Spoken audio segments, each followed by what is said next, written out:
Halo, selamat siang, selamat pagi, selamat malam. Assalamualaikum warahmatullahi wabarakatuh. Ketemu lagi dengan saya, Imam Suharjo. Kali ini saya menyampaikan mata kuliah matematika diskrit tentang himpunan. Himpunan ini tentu pernah teman-teman pelajari juga di sekolah-sekolah sebelumnya, yaitu merupakan sebuah set atau kumpulan objek-objek yang berbeda yang di dalamnya berisi elemen, unsur, dan anggota. Nah, misalkan sebuah himpunan mahasiswa yang di dalamnya berisi nama-nama mahasiswa yang beda satu dengan yang lain. Nah, ini contoh himpunan, ilustrasinya saja huruf-huruf kecil. Terus juga di dalam himpunan itu tadi ada anggotanya, maka bisa disajikan dengan cara yang pertama dengan enumerasi. Kita bisa tulis namanya A, itu apa, gitu, anggotanya siapa. Dituliskan secara keseluruhan ya, misalkan ada K, anggotanya himpunan kosong, C, anggotanya ini.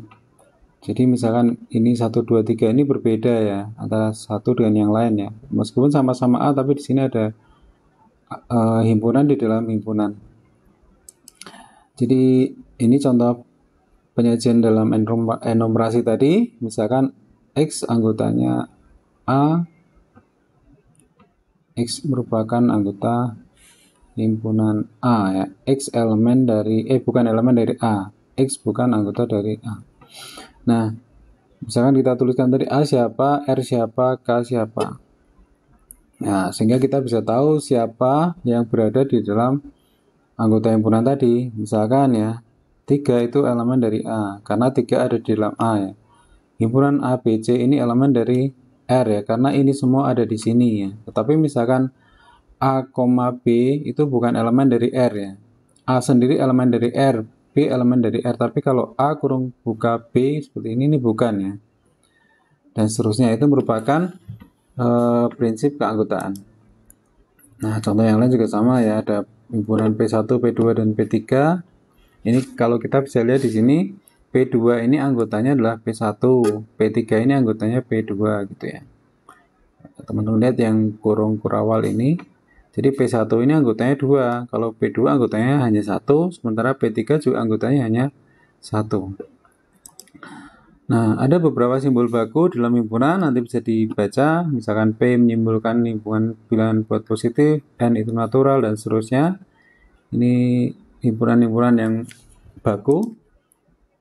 Terus juga kita bisa tuliskan himpunan dalam bentuk yang ketiga, yaitu notasi pembentuk himpunan. Misalkan X anggotanya dengan syarat apa gitu ya. Misalkan X A adalah himpunan bilangan bulat positif lebih kecil dari 5. Nah, kita bisa tuliskan A adalah anggotanya X, di mana X adalah bilangan bulat positif kurang dari 5, atau A beranggotakan X, di mana X anggotanya bulat positif tadi ya, simbolik tadi, X-nya kurang dari 5. Siapa itu A? Anggotanya ini. Seperti itu ya. Ini secara notasi bentuk himpunan. Ada juga dengan diagram Venn ya. Ini juga sudah pernah kita pelajari juga mungkin teman-teman di sekolah sebelumnya. Jadi misalkan ada anggota A dan B memiliki kesamaan, ini ada irisannya, secara keseluruhan ini merupakan gabungan. Oke, ini terus dalam himpunan ada juga namanya kardinal ya. Kardinalitas ini merupakan jumlah elemen di dalam himpunan. Jadi misalkan B beranggotakan ini, maka kardinalnya berapa B ya, kita hitung ya. Semua jumlah anggota B ini adalah kardinalnya. Misalkan T anggotanya ini ya jumlahnya ada 5. Ini kardinalnya ada 3 gitu ya. Jadi menyatakan jumlah anggotanya ada berapa. Nah, ada juga himpunan kosong atau null set, ini himpunan yang tidak memiliki anggota, dilambangkan dengan ini atau ini ya. Misalkan orang Indonesia pernah pergi ke bulan ya. Saat ini belum ada ya. Atau misalkan akar persamaan yang memenuhi X kuadrat tambah 1 sama dengan 0 ya. Ini tidak mungkin ya, karena X kuadrat itu pasti minimal kan 0 ya, ditambah 1 tidak mungkin akan sama dengan 0 ya.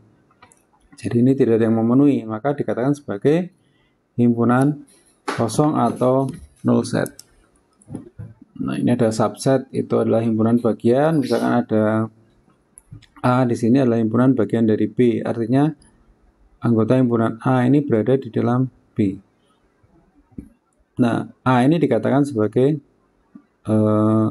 B ini dikatakan sebagai superset, sementara A-nya adalah subset.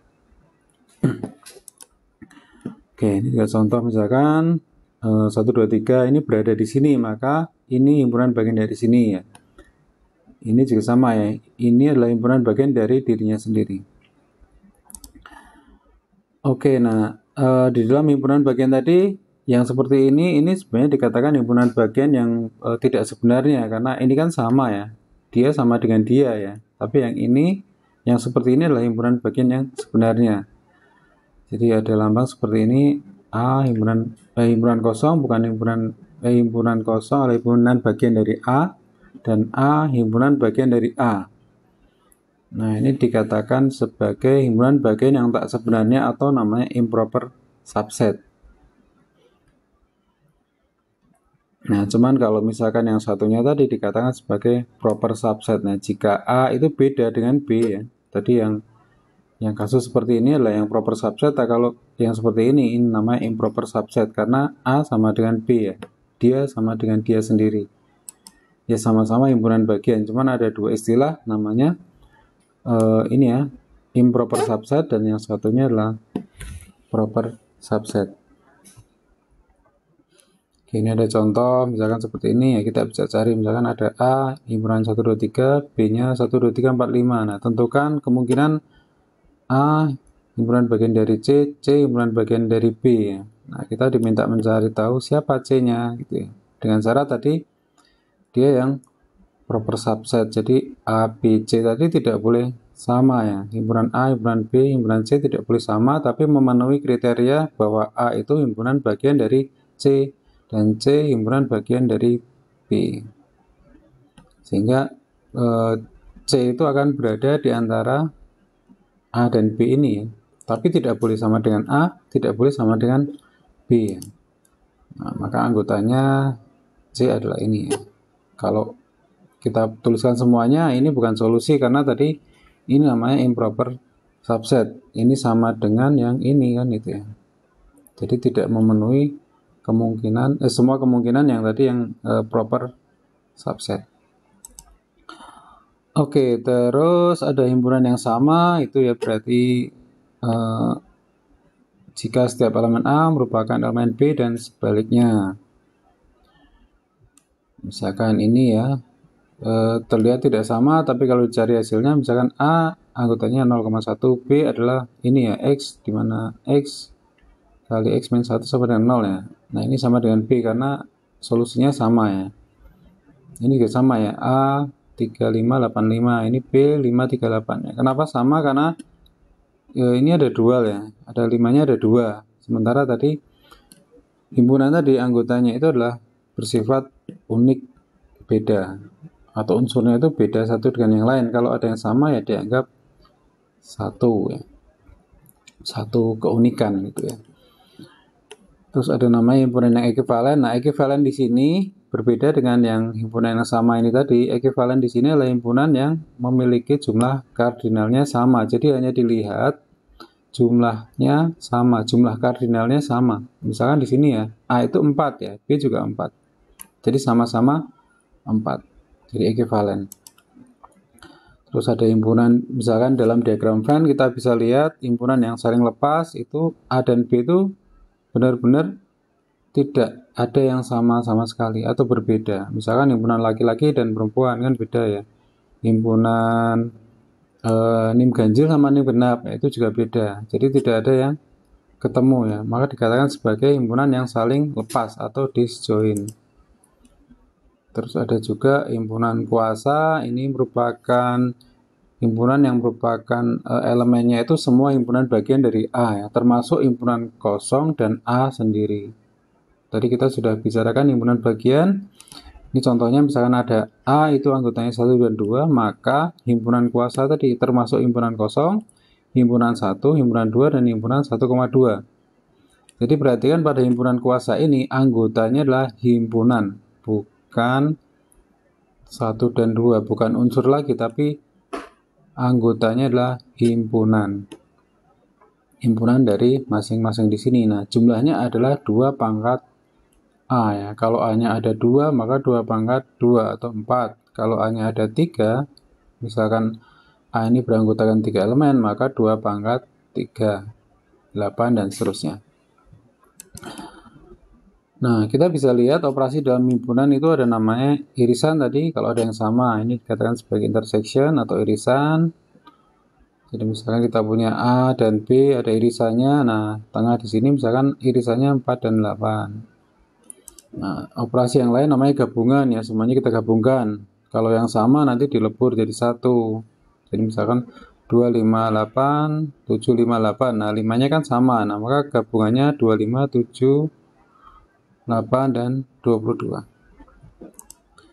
Ada juga komplement, ini kebalikan. Jadi misalkan tidak merah atau misalkan tidak laki-laki dalam batasan universalnya apa? Dalam batasan semestanya itu apa?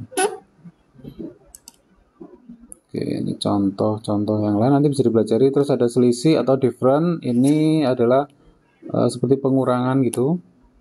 Misalkan A dikurangi B, ini contoh yang di sini adalah A dikurangi B. A dikurangi B itu artinya adalah himpunan A ini ya, yang bukan anggota B. Jadi himpunan A yang dikurangi dengan B. Jadi misalkan di sini ada A-nya 1 sampai 10, B-nya 2, 4, 6, 7, 8. Berarti kalau A dikurangi B ya, anggota A ini selain yang B. Ketemunya ini. Gitu ya. Oke. Terus ini contoh-contoh latihan nanti bisa dilihat. Contoh yang pengurangan ini.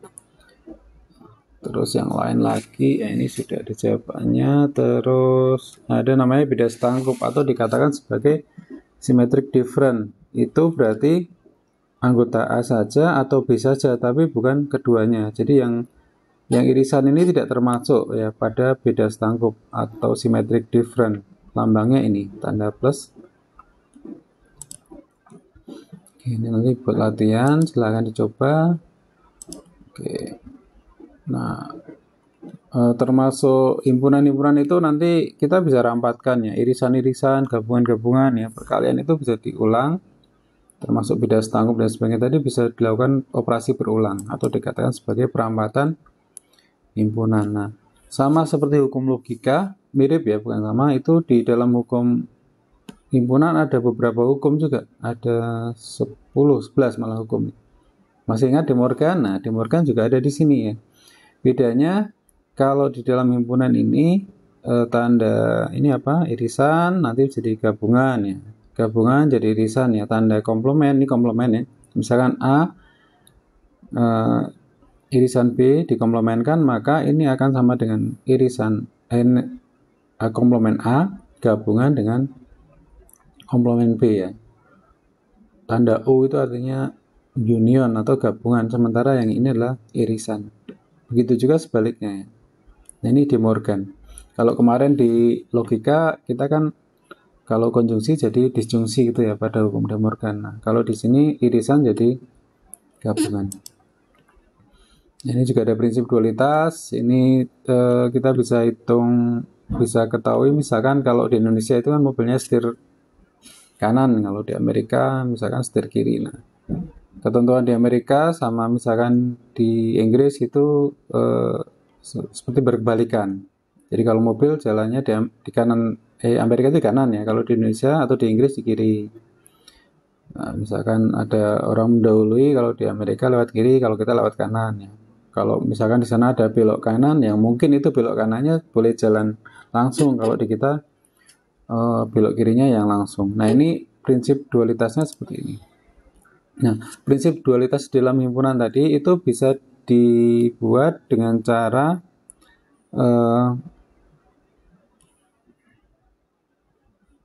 dengan cara mengganti tadi ya, kalau gabungan jadi irisan gabungan, kalau ada himpunan kosong jadi universal jadi himpunan kosong. Nah, kita bisa membuat namanya S ya, atau ini dualnya tadi. Jadi hanya ini saja yang diganti, selain ini tidak diganti.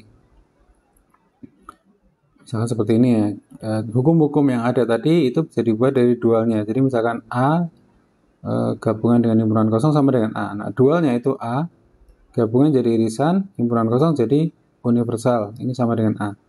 Dan seterusnya ya. Ini maka kenapa hukum-hukum yang di depan tadi itu ada dua ya, karena kita bisa buat dualnya. Ini juga sama, ini dualitas.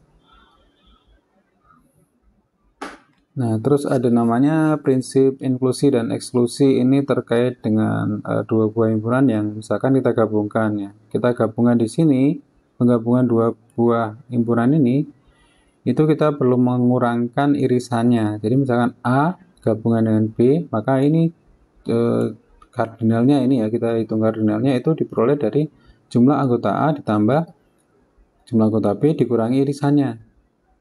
Nah, ini untuk kasus yang beda setangkup, misalkan A beda setangkup dengan B, nanti ini dikurangi 2 kali. 2 kali A irisan dengan B. Ini, nah contohnya seperti ini ya, kita punya A anggotanya ada 5, B anggotanya ada 5 ya, B anggotanya ada 6 ya. Maka berapa jumlah A digabungkan dengan B ya, ini tambahkan ini ya, 5 tambah 6 secara langsung tidak, kita perlu kurangkan ada irisannya berapa, oh irisannya ada 2 ya, berarti kita kurangkan 2. Kalau beda setangkupnya bagaimana? Kalau beda setangkupnya berarti kan ini tidak dihitung, berarti hanya menghitung 1, 2, 3, ini ditambah ini ada 7. Nah, ini yang menjadi penting di prinsip dualitas. Jadi penggabungan atau beda setangkup dalam himpunan itu perlu mempertimbangkan atau melihat adakah irisannya atau tidak. Kalau ada irisannya, maka kita pertimbangkan itu untuk menghitung jumlah anggota yang menjadi gabungan. Oke, itu ya. Ini contoh-contoh lain nanti bisa dipelajari. Ini banyak contoh lain. Ya, untuk di dalam himpunan ini ada prinsip dualitas. Ya, ini juga buat latihan ya. Oke, itu dulu ya teman-teman. Nanti silakan dibuka lagi materinya, terus sambil latihan di rumah. Semoga bermanfaat video ini dan sampai ketemu lagi di lain kesempatan. Terima kasih. Assalamualaikum warahmatullahi wabarakatuh.